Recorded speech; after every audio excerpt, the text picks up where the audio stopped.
All right, from the Spartans to the Vikings to the samurai, and of course, even like our own brave soldiers who fight for our country and freedom all around the world, warriors have always played a part in the defense of our society, even the making of our society. But you ask 1,000 gun instructors what the word warrior means, and you're going to get about 1,000 different answers too. Now, for me, warrior is a way of life. I mean, that's why we're now Warrior Life. But I love to dig into this topic with other men and women in our community who I respect and admire their work and their opinions so that I can continuously kind of level up my own, like my life on all fronts as a protector and as a patriot. And one of those guys is former Navy SEAL instructor, Chris Sajnog. Chris, welcome back to the program, man. Hey, thanks for having me, Jeff. Okay, now listen, everybody. You've heard me talk about Chris before. He's the best-selling author of the books "How to Shoot Like a Navy SEAL," "Navy SEAL Shooting," and "The New Rules of Marksmanship." I think this is his latest work right here. That's your latest one, isn't it, Chris? It is. Yep. Yeah. We're going to talk a little bit more about that, but Chris's group or his company, Center Mass Group, has provided elite-level weapons and tactics training to military, paramilitary, law enforcement, and civilian personnel as well. And he's coached and mentored thousands of young men as a Navy SEAL instructor, and he's led security teams around the globe. And he quite literally wrote the book on Navy SEAL sniper training when the Special Warfare Command selected Chris to develop the curriculum for the current U.S. Navy SEAL snipers. Now, for more information on Chris and his training, make sure that you visit him online at www.navysealshootingtactics.com. So, Chris, I've been following your work for a long time now, and I love getting your emails. And the signature on every one of your emails is "Learn, live, and lead like a warrior." And I know this isn't just lip service for you, but I also don't want to put words in your mouth as well about what that actually means. In your work, like especially like the new rules of marksmanship, like this took things to a whole other level, and it really shows. I think, just kind of peeking into the brain of Chris here is that it's really been a process of development for you of what, like, especially when it comes to like living like a warrior. And it really plays out, I think, in this manual more than anything, because it takes a very holistic look at shooting, I think, and goes much deeper than just here's how you pull the trigger, here's how you grip the gun. There's really a lot in there to it. But based upon like this really becoming kind of a core element of your training, this concept of the warrior, what does the term warrior mean to you? And also what does it not mean to you when you're looking at it from the standpoint of your coaching and your training? I really think warriors are the protectors of society. And like you opened up with, who they are, the Spartans and the Aztecs and Vikings and, modern day warriors such as ourselves. And I have people tell me this all the time, like, how can you go do that and, go shoot other people and, whatever they think that being a warrior is. And it really boils down to, and I'm sure you've heard this before, but warriors go and fight to protect the people they love. And warriors we do what we do based on love. And that's what it is. It's not, we're maniacs out there, just wanting to kill people. We don't want to kill anybody. We want to love and have our loved ones around. And that, I guess that also says what it's not. It's not just about war, which is interesting that warrior's in the name, but it's really just anybody who fights for what they believe in and what they love. Yeah, I think it's I don't know if I'd call it a pet peeve or what it is, but it's very difficult. I mean, everybody has their own kind of definition, I think, when they think of themselves, because a lot of people like to think of themselves as warriors. I mean, you get guys that come to, your training, and it's kind of this label that everybody would love to have, but it ends up, I don't know, I think it gets kind of bastardized out there, or it becomes a in some ways, I think a source of false confidence also, because there's this element of it that makes you feel like you're ready, but then there's also you have to walk the walk. You can't just talk the talk sort of thing. But there are lots of different qualities, and that's what I love about all the training that you've done, and then the new book, and everything that you're putting now into your work, is this holistic approach to it. I mean, I don't think a lot of people would think that when you think of the word warrior, like one of the first things you think of is love. So let me ask you. I mean, the most common trait I think that people do assign to those that they see as warriors is kind of this battle ready strength. It's a hardness of mind and body. And in your training, you also talk about the need for this type of strength. And you have what you have listed down as like 6 hard traits that you would identify as being characteristic of a warrior class. So what are these hard traits of a warrior? Well, first off, if you don't mind, I want to jump back to one thing you said about the word warrior getting bastardized and people having a false sense of confidence, and that whole aspect of it. And that was, I wanted to make an April Fool's video, but I didn't have time this year. Normally I do one every year. And it was going to be on how to get more Navy SEALs out there. And it was that now that we can all pick our own pronouns, that if you want to be a Navy SEAL, just call yourself one, and you'll be a Navy SEAL. So it's kind of the same thing with being warrior. But anyways, getting back to that, the hard traits are being confident, being strong, being aggressive, disciplined, active, and brave. And that last one, brave, I always like to mention in that brave aspect another word that means brave that people don't associate it with it, and that is being vulnerable. And if you think about it, say you want to ask somebody to marry you, you could say that's being brave, but it's also, you have to be vulnerable to be able to do that. And it's the same thing, on the battlefield. If you want to go charge the hill, that is being brave to go do that, but you're putting yourself in a vulnerable situation. And I think a lot of people have a hard time at first understanding that, but I definitely think it's important.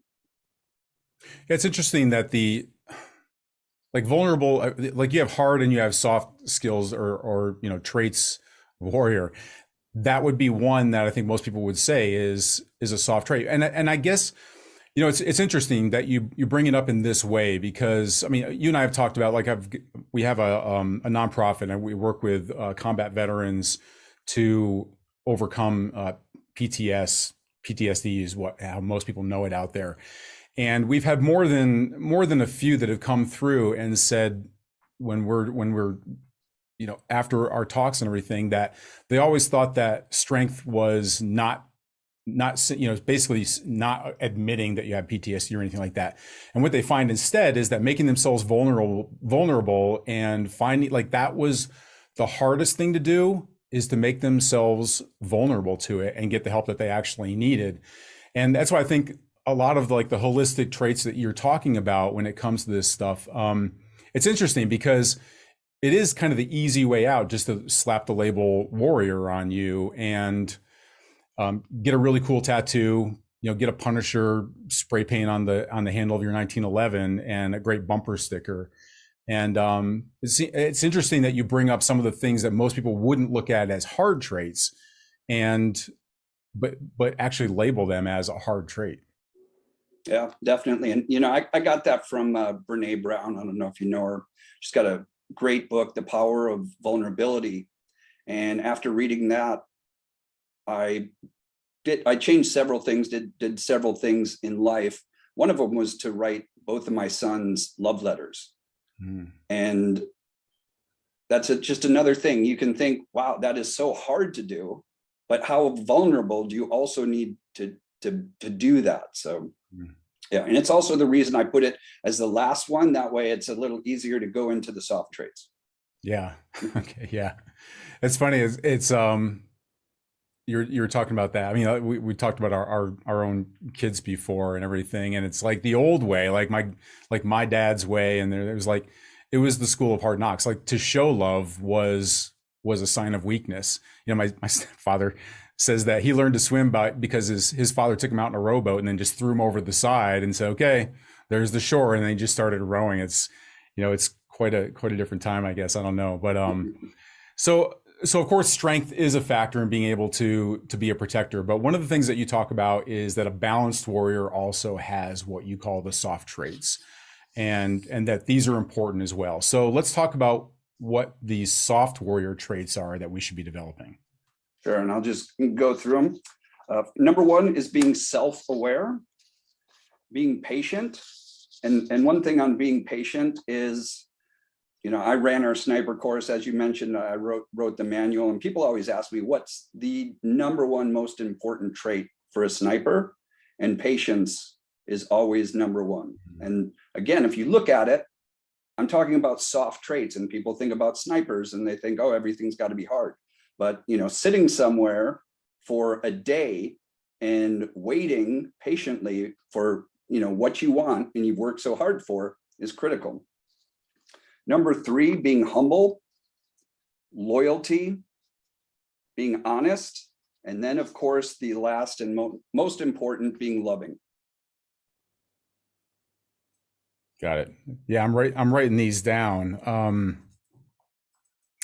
And the one that stands out, I think the easiest for me to really where my thinking goes a lot now that I've been talking more about this, like in our own podcasts and everything else, is the self-awareness. And I kind of, it's not really a joke with my team, but I say, I'm probably making the worst business mistake ever in my life by asking people to challenge themselves of what their definition is of being a warrior, and to be self-aware about where's the gap.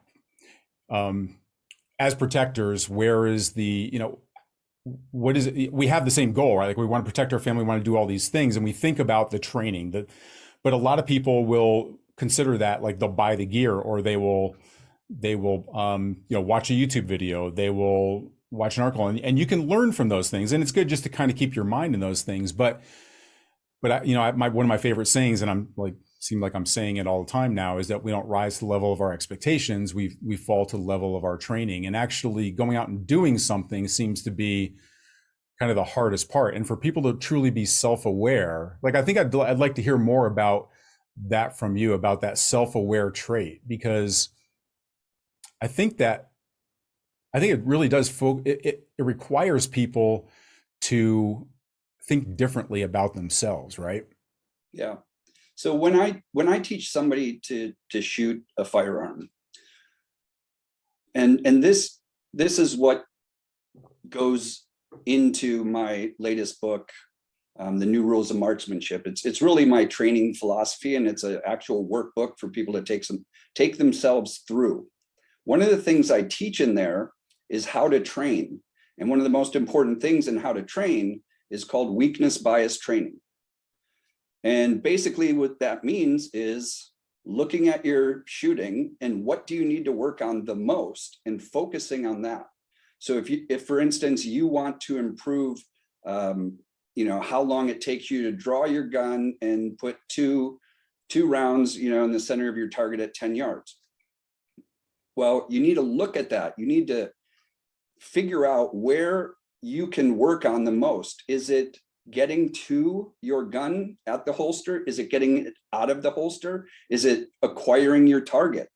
And so if you break it all down to that, and you're being self-aware of that draw stroke, you're able to, if it's acquiring your target, you don't need to work on drawing your gun as much as you need to work on pressing out and acquiring your target. And it's the same thing. And one of the things I always say in a gunfight, there's always two things. There's a weapon and there's a tool. And we want to be the weapon. We do not want to be the tool. So we take that same training aspect and weakness bias training. Where are our weaknesses? And let's focus on those so we can become a better warrior.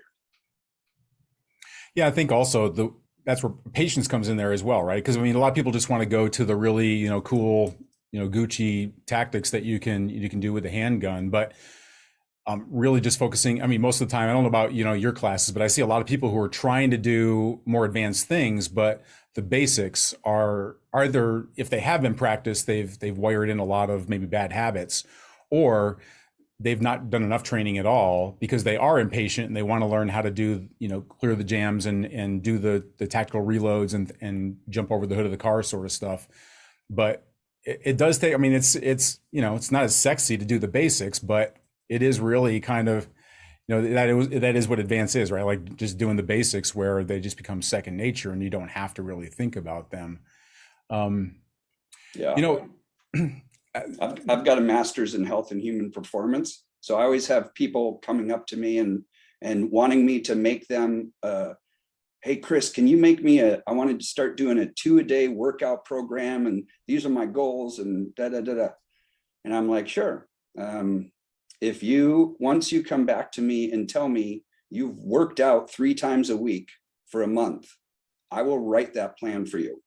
I've never had anybody come back and ask me for that plan. Yeah, it's much easier just to eat the ice cream, I think. But so obviously, like, the things we're talking about are action, right? So I mean, knowing these 12 traits, the hard and the soft, that's going to be one thing, but actually doing them, to your point, is a whole other thing. And the tasks that you're going to do to really develop those things. So I want to get your feedback. So let's start with those hard traits again. So what are some tips that you have for our viewers and listeners that if they want to develop more of these hard warrior traits, so let's say that they really, like, they want to develop these things, they become more self-aware, they realize that there is maybe a gap there with them living the life of a warrior or leading the life of a warrior and where they're at right now. What are some tips that you have for developing the hard warrior traits that people can put to use in their lives, like right now? The number one thing people need to have is a set of nuts. And when I talk about nuts, I am talking about non-negotiable, unalterable terms. So what are things in your life that are non-negotiable? Like, if this doesn't happen, I am not going to do this. And once you have these decisions made, life becomes so much easier. And, just like, people wonder how we can do the missions that we do. And it's because we've predetermined what we're going to do when anything happens. We've got, our alpha plan, then plan B, C, down the list, as many as we can. And if you have that for your life, like, I've decided that I'm no longer going to drink alcohol or whatever, then that is where you've drawn the line. Making a decision literally means to cut away from anything else.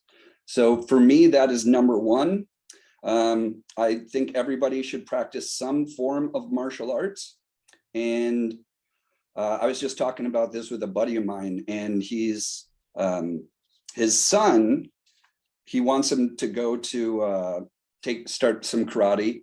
And then we were talking about this, like, if you've never been hit in the face, you need to know what it's like, because if you don't, and you get hit in the face for the first time, you're going to be surprised at, oh, wow, I didn't get knocked out. I still know what I'm doing, which is, a lot of people think if they get hit, it's going to be over. But then how are you going to react to it? And that's one of the first things in SEAL training. When we did our hand-to-hand training, they put a bag over our head, and we would sit there. And the very first drill that they did was they had somebody on a string pull the bag up, and then they had this huge dude. He was like a support guy, but he was massive. And he was halfway through his swing to smack you on the side of the head and knock you out. So that's the first thing. Okay, now you know what that feels like. Now we can move on, to the rest of our training. I think meditation is important. Everybody in the world should be meditating. Being able to clear your mind and focus. It's actually the first thing I teach when I teach shooting. If you don't want to learn how to meditate, I will not teach you how to shoot a gun, because shooting a gun Being in a gunfight is all about focus, focusing on your front sight, focusing on really what's ever most important in that space and time during a gunfight. Whoever can do that the quickest is going to win that gunfight. And meditation helps us to focus. Another thing is finding something that you're afraid of and going to do it. So, if you're afraid of roller coasters, go get on a roller coaster, scream your brain out, and realize, you know what, I'm still alive, I'm not dying. Let's see, work out. Everybody should work out. It doesn't really matter what you do.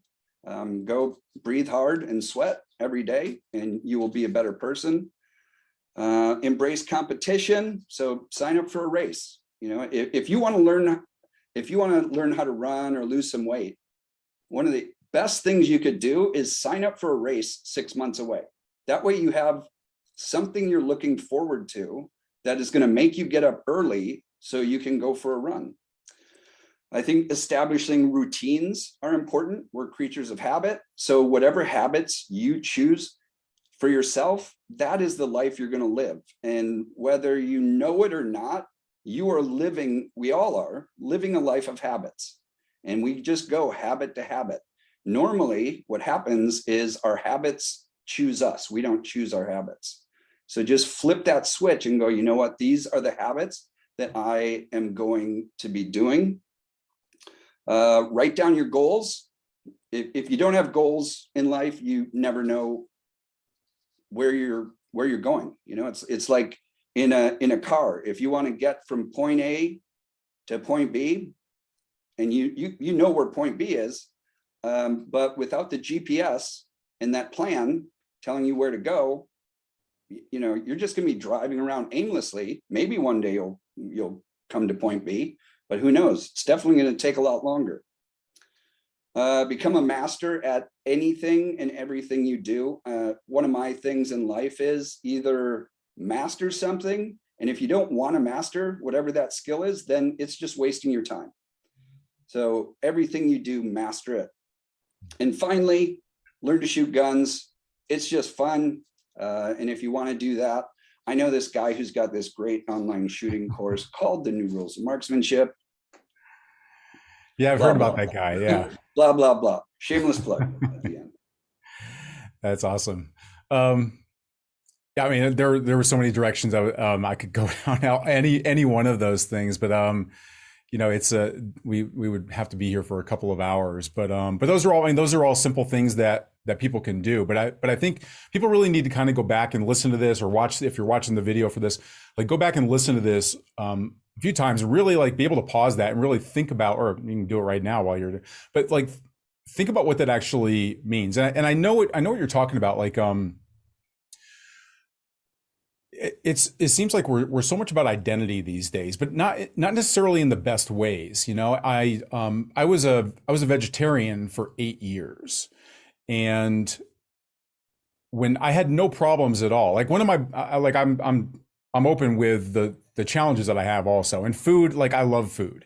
And there were times in my life where there were the kind of really down times that I used food as a drug, and my body suffered because of it. My health suffered because of it. My own self-image, everything suffered because of it. And no matter how much I didn't want to do the things I was doing that I knew was sabotaging my health, I just couldn't seem to break myself out of it. But then I remembered, like, when I was a vegetarian, there was, like, I could go to a restaurant, I could go anywhere, and I wasn't swayed by the cheeseburgers, the French. Well, I could have French fries as a vegetarian, but I would like all the stuff that I love. Like Big Macs are my Achilles heel. Like they tear me apart, but I love Big Macs, and so it was really, really difficult. That was one of the things that I had to give up most recently. But when I was a vegetarian, there was just, that's what I was. I could go into any restaurant, and I didn't have to talk myself out of the cheeseburger. I didn't have to do any of that, because my identity was, I'm vegetarian. So it didn't even enter my mind. And so when you're looking at the things that you're talking about, I think that having that kind of resolve, I think, is the hardest thing for people these days, which is how do you avoid temptation, right? How do you establish such a rock solid identity that it can't be swayed by anything from the outside? And I know, I mean, you don't get through, BUDS training, training to be a Navy SEAL without an identity of who you are, and it's got to be pretty easy to ring that bell. In fact, let me ask that question of you. When it comes to that kind of resolve, like, you're not going to ring the bell.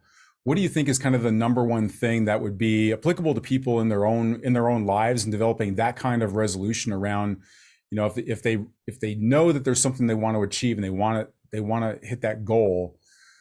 What's one of the things that you found to be really helpful for the people that you've trained that you think would be applicable for people in their everyday lives? I think it's having an alter ego. And I do this myself every time, I do videos. I'm actually not really comfortable talking on camera. I'm comfortable talking in person, but for some reason, camera and lights come on, I'm like, oh.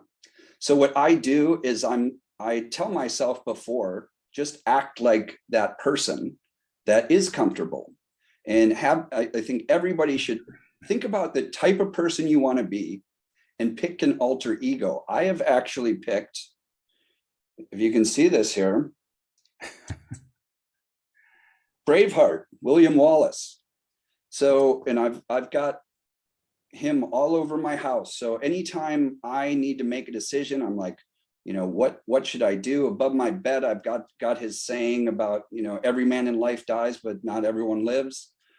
So I see that every morning when I wake up in the morning. And being able to do that and just put yourself in their mind in those hard times in our lives, and we all have them, it just becomes easier until eventually you take enough of these steps towards your goal of who you want to become, that you finally become that person and you can let go, of this alter ego or talisman that you've been, kind of weighing on. And that gets you to a point where, during my SEAL training, there was one time that I thought about quitting. And we were running around in a circle with boats on our heads. And I remember they had just switched out boat crews. So at the time I was 6'1". I'm not that tall anymore because I'm getting old. But they put in a bunch of Smurfs with me. So I've got the whole boat on my head. My back is like tweaked. And I was like, man, I want to quit. But then I said, you know what? I would rather them point down at my dead body than watch me walking away and go, that guy just quit. He's a quitter. Yeah. Yeah, absolutely. And there's identity, right? Like, do you want your identity to be somebody who quits and there's different levels of quitting. But, I liken this to real life also when we talk about things like preparedness and all those things, like it's doing the work now and to actually be a better protector, not just talk about being a better protector or thinking about yourself as a better protector, but to do those things. Like that's what really backs up your identity, because your family is going to need you to have that identity at some point, right? So there's always that possibility. So that's great. So let's dig then into like the soft traits. What are some examples of ways that people can develop the soft traits of a true warrior to have more balance in their lives? Well, I mentioned one of the first things that I did. If you have kids or anybody you love, write them a love letter. If there's somebody you haven't told that you love them, go tell them that you love them and what that means to you.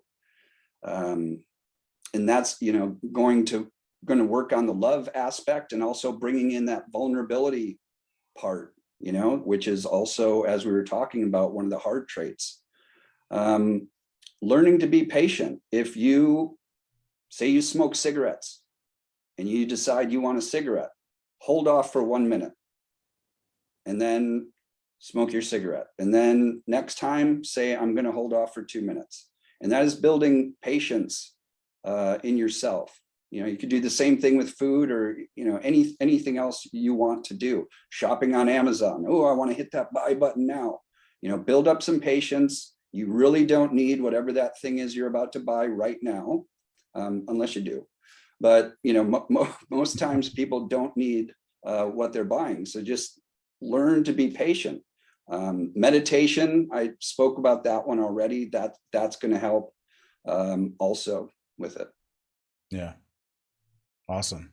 And there's some great tools out there too. If people, I know that might seem woo-woo to a lot of people, like meditation, but we've had a lot of people that have been on our show that have talked about power it has in their martial arts training as well as their firearms training. And it really does. And we're so inundated by other messages these days that having that introspective kind of nature and be able to just kind of find that space of peace and mental clarity is, it's a rarity, I think. And I think the first time they experience it, really, and you can do like guided meditations that work as well. Like it's just something to get you kind of over that hump. But that's awesome. I just want to jump in with another funny story for your listeners. And that is when I was filming the video for the New Rules of Marksmanship course, I was down in Georgia at a professional film studio, and we went hot, and he's filming and I'm talking, and I started talking about meditation. And as soon as I said the word meditation, cut, the producer walks over towards me and he's like, "Hey, did I just hear you say meditation? Aren't we talking about shooting guns here? I don't know what people are going to think about that." So I started calling it brain performance training. So we had this discussion. I'm like, okay, because we were partners, on this course, but he finally agreed to brain performance training, and I've got other videos out, online on my YouTube channel about, you don't need to meditate, just do this technique. And basically I teach to just close your eyes and focus on your breathing. And people love that. They're like, good, I'm doing this, I'm not meditating. It's like, well, you are, but I won't tell you. That's awesome. Yeah. That's great. Chris, this is really great. I mean, listen, everybody, as you know, this has kind of become my mission. It's why we changed over our entire brand to Warrior Life, because it's been an evolution for me personally. And I love this conversation, and I love getting feedback from everybody else out there as well. But I love getting people like Chris on to really kind of dig deep into how other people see it, because I'm always evolving myself in finding ways that I can become a better warrior, to live a better life as a better warrior, and to lead my family, myself, those people that count on me for their protection. Like, how do I become the best that I can be for them? So listen, you've got to go check out Chris's training, his work. Definitely pick up the New Rules of Marksmanship if you're looking for something that's going to kind of there's no shortage of tactical training in here about how to shoot, the course that's online, everything. Like, it's all going to give you everything that you need there, but it's going to embed it more into who you are as a protector, because of the more holistic approach that it's going to bring to it, that I've not seen it anywhere else where it's really integrated like that. So definitely go check out his program right now. You can go on over to his website at Navy SEAL Shooting Tactics.com and go ahead and sign up there. He's got a bunch of training that's available there, as well as he's got an app for his phone. And it's great to see a community of people that are like using, I'm on his app, and there's people in there that are using it all the time, and they're showing what they're actually taking action on things. And so if you're looking for a community like that, of other people like you that want to be the best protectors, that want to be the best warriors, the best leaders, this is the place to go check it out. So head on over to Navy SEAL Shooting Tactics.com. And until our next broadcast, this is Jeff Anderson saying, prepare, train, and survive.